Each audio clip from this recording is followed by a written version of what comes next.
Ultime ligne construite par les Allemands à l'aube du XXe siècle, nous sommes cette fois-ci sur une ligne encore en fonction aujourd'hui, à savoir la ligne Sarreguemines-Strasbourg, Sarreguemines-Sarralbe. Nous sommes aujourd'hui à la gare de Calhausen.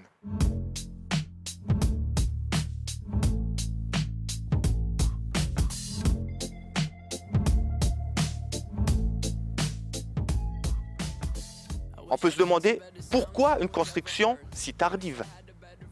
Puisqu'en effet, la ligne Sarreguemines-Bitche date de 1870, la ligne de Sarralbe 1872.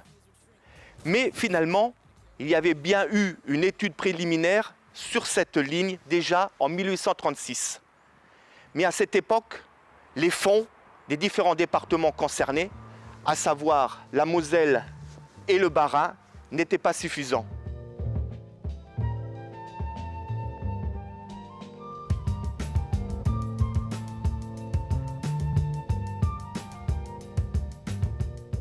En 1880, finalement, une nouvelle étude est engagée. Comme vous le savez, nous sommes face à un développement de la sidérurgie, du charbonnage. Il apparaît très clairement que la ligne entre Sarreguemines et Niederbronn n'est plus suffisante.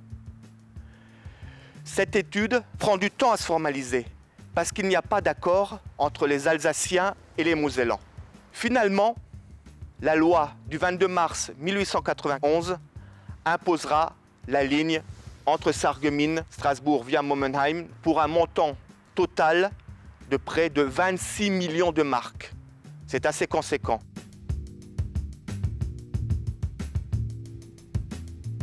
La ligne prend un peu de retard à cette époque-là, puisque le tronçon entre Sarreguemines et Calhausen n'est alors qu'à une seule voie, et déjà à deux voies entre Calhausen et Momenheim.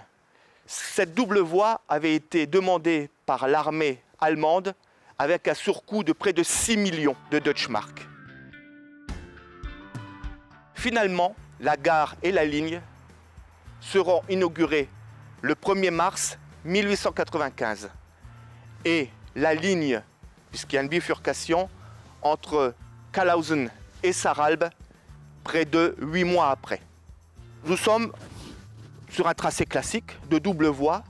À cette époque, c'est-à-dire sur l'avant-guerre, nous avions jusqu'à 6 voies sur la gare de Calhausen.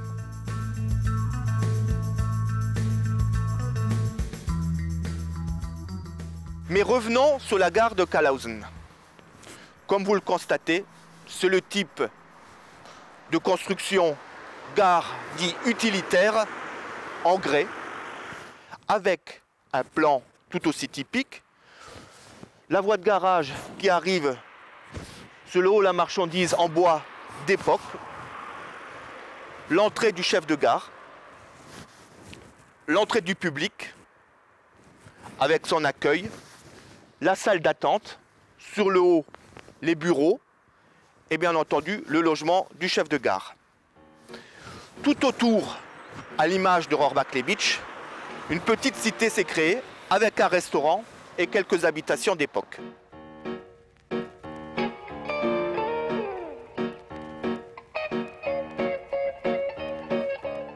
Nous sommes dans une petite gare, mais il faut s'imaginer que, encore avant-guerre, il circulait ici des trains de Metz à Munich, près de 40 trains remplis de houille, de charbon, et des omnibus.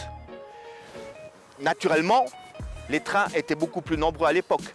Ainsi, on trouvait un premier train à 5h45. Le dernier train qui rejoignait Sarreguemines était à 23h15. Près d'une dizaine de trains entre Calhausen et Sarreguemines, sans compter ceux qui allaient sur Strasbourg.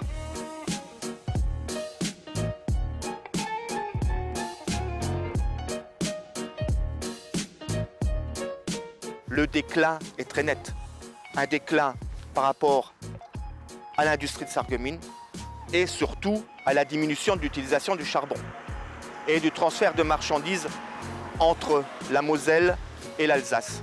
Ça a engagé naturellement une diminution des trains. Qui dit diminution des trains, diminution des voies en retire 2 voies en 1977.